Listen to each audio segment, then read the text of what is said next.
네, 안녕하세요. 하나님의 잔소리입니다. 오늘의 주제는 남한과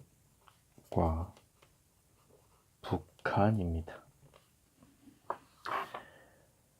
인터넷상에서 이제 기독교 관련 영상들을 찾다 보면 종종 이제 북한 기독교인들의 실상을 다룬 영상들을 종종 발견하게 됩니다. 대부분 이 북한의 참혹한 기독교 박해 현실을 집중적으로 조명을 하죠. 몰래 숨어서 예배드리고요. 숨어서 기도하고, 숨어서 찬양하고, 숨어서 말씀을 봅니다. 걸리면, 적발된다면, 정치범 수용소 같은 데 끌려가서 온갖 구타와 죽을 만큼의 중노동에 시달리다가 결국 사망하게 되죠. 성경책이 있는 것을 발각되면 또 거의 사형이죠. 어떤 영상에서는 이 북한의 기독교인 중에 한 명에게 당신의 소원이 무엇이냐? 라고 질문하니까 소리 높여서 찬양하는 게 소원이라고 하더라고요.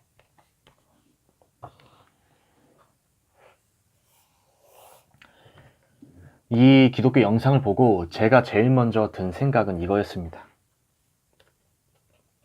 불쌍하다. 너무 불쌍하다.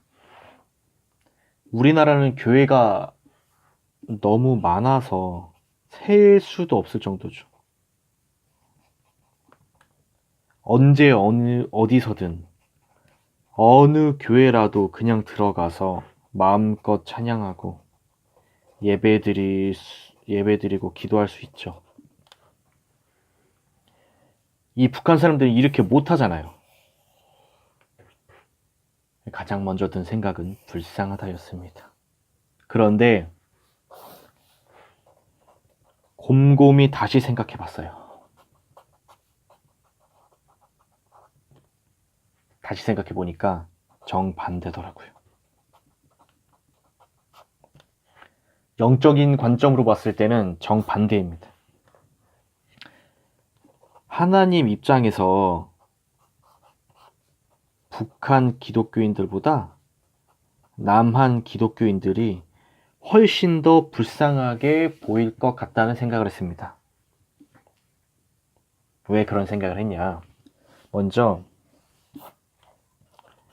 한국 기독교인들이 취할 수 있는 영적 상태에 대해서 한번 다 같이 한번 생각을 해봤으면 좋겠어요. 자, 간단한 그림을 하나 그리겠습니다. 저도 여러 유튜브나 영상을 통해서도 이제 기독교 관련 또 지식을 쌓고, 그 중에 한 분이 이런 그림을 그리면서 설명을 하셨는데 너무나 많이 와닿아서 이해가 쉬워서 이렇게 그림을 그려봤습니다. 이 왼편을 우리가 영적으로 흰 편에 속하고 오른쪽을 검은 편에 속한다고 가정해 보겠습니다. 우리는 영적으로 흰 편을 추구해야 되죠. 영적으로 거룩을 추구해야 됩니다. 자, 한국의 기독교인들은 이 영적으로 흰 편에 속할 수도 있겠죠. 아니면 영적으로 검은 편에 속할 수도 있을 것 같습니다. 그리고 이 중간 영역들 있죠. 이 어중간한 중간 영역들, 여기를 회색 지대라고 표현을 해볼게요. 이런 곳에도 곳곳에 속할 수가 있겠죠. 한국 기독교인들은요. 예를 들어 볼게요. 교회에는 출석하는데 나일론 신자라고 하죠.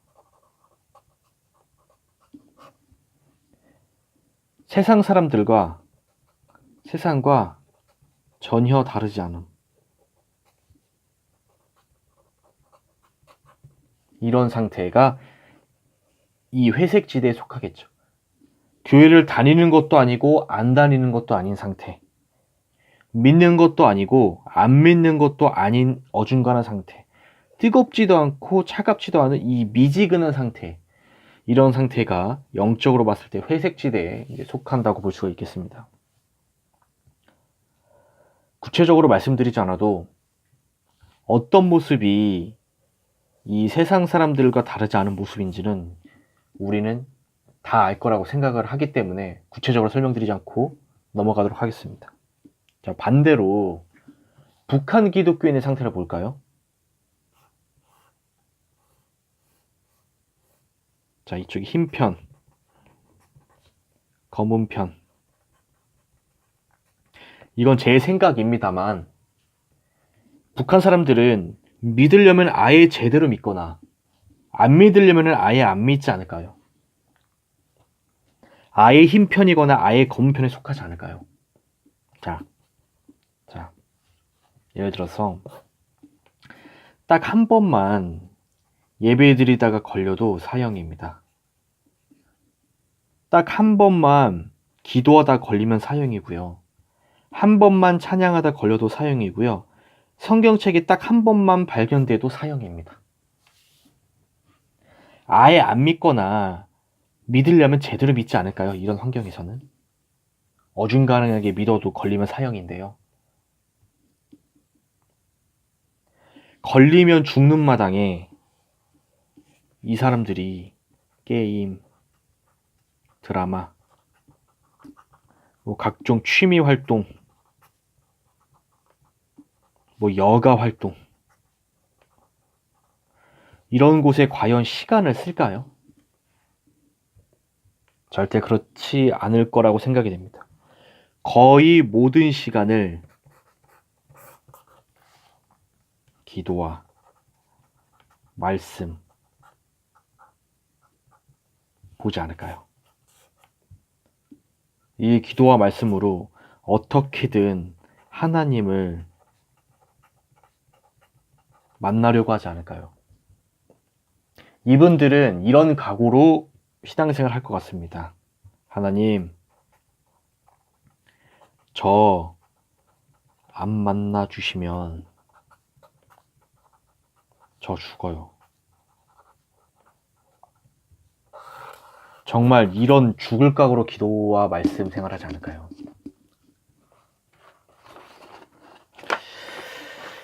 자, 종이를 한 장 바꿔서요.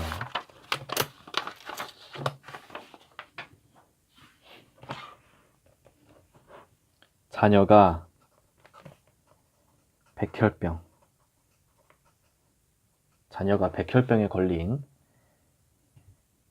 어느 아버지가 있습니다. 이 아이에게 맞는 골수를 찾아야만 아이를 살릴 수가 있어요. 전국에서 딱 한 명 찾았습니다. 너무나 기쁜 마음에 이 사람을 찾아가서 골수를 기증해달라고 부탁을 했어요. 그런데 이분이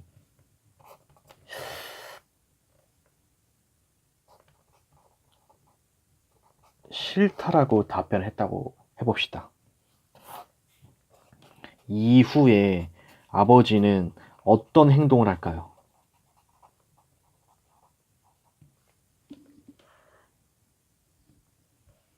자신의 집을 포함해서 모든 재산을 팔아서 돈을 다 드릴게요.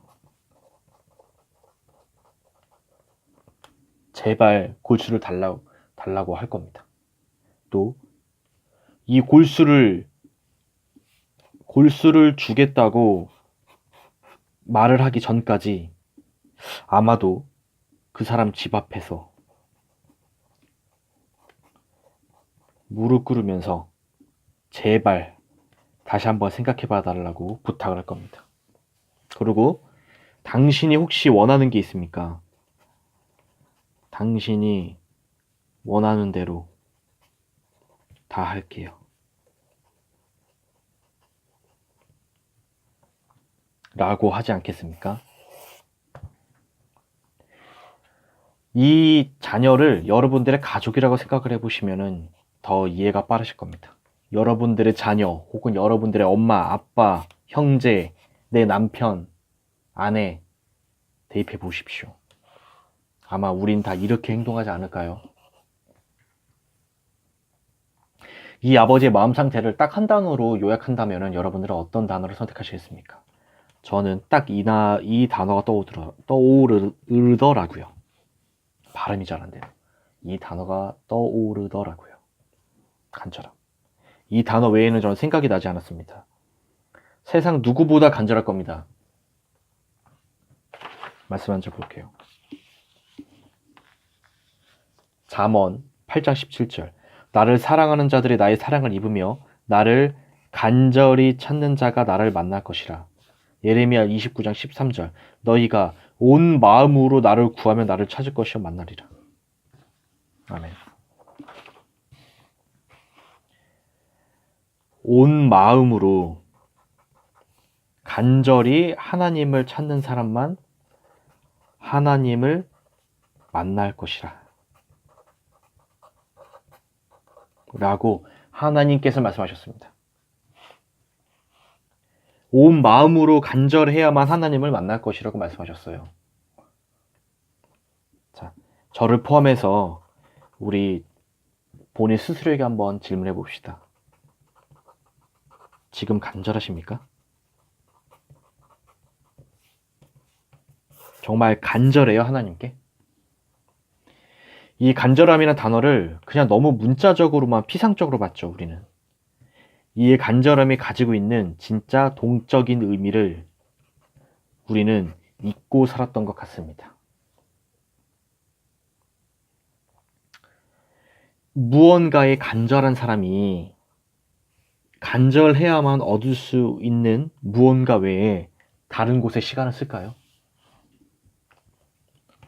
이 아버지가 지금 이 상황에서 이 아들하고 꼭 맞는 이 골수를 얻을 수 있는 이런 행동 이외에 다른 행동을 할까요? 아버지가 집에 들어가서 게임하고요. 드라마 보고. 그 다음에 뭐 이것저것 여러 가지 취미 활동, 여가 생활. 이런 것들에 시간을 쓴 다음에 이 사람이 퇴근하는 시간에 맞춰서 무릎 꿇는 쇼를 할까요? 저는 그렇게 생각하지 않습니다. 모든 시간을 아들의 골수를 얻는 데에 쓸 겁니다. 어떻게든 이 사람 마음을 돌리기 위해서 모든 시간을 투자할 거란 말이죠. 이런 데 웬 말입니까? 이런 거를. 절대 이런 거에 시간 낭비 안 하죠. 자, 하나님을 진짜로 만나고 싶은 사람이 어떤 행동을 할까요? 이 아버지하고 거의 비슷하지 않을까요? 정말 간절하다면요. 거의 모든 시간을 하나님 앞에서 엎드리며 기도하지 않을까요? 말씀 보지 않을까요? 하나님, 당신이 하라는 대로 다 하겠습니다. 라고 하지 않을까요? 간절하다면요. 진짜로 하나님을 만나고 싶단 말이죠. 정리하겠습니다. 우리는 영적인 회색지대를 벗어나야 합니다. 반드시 벗어나야 합니다. 우리 북한 기독교인들처럼 이왕 믿은 거라면 목숨 걸고 믿어야 됩니다.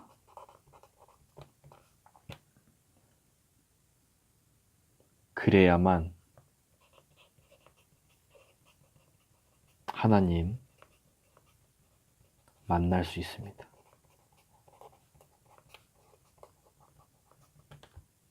하나님께서 직접 말씀하셨잖아요. 그죠? 간절히 온 마음으로 모든 마음으로 나를 간절히 찾는 자만 만날 수 있다고 하나님께서 직접 말씀하시지 않습니까?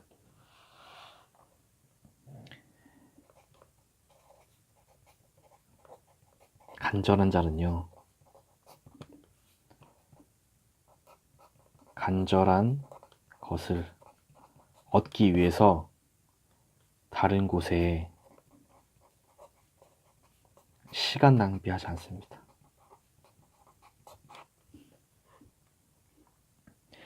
간절한 모든 것에 자기의 모든 시간을 쏟습니다. 하나님이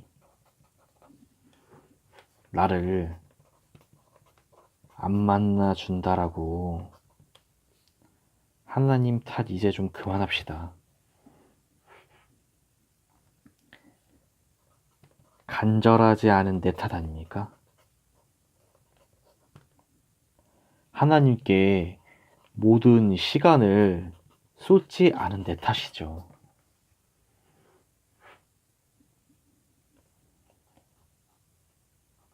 목숨을 바친다라는 뜻은 시간을 바친다는 뜻과 같습니다. 사람은 간절한 곳에 반드시 자기의 시간을 투자하게 되어 있습니다.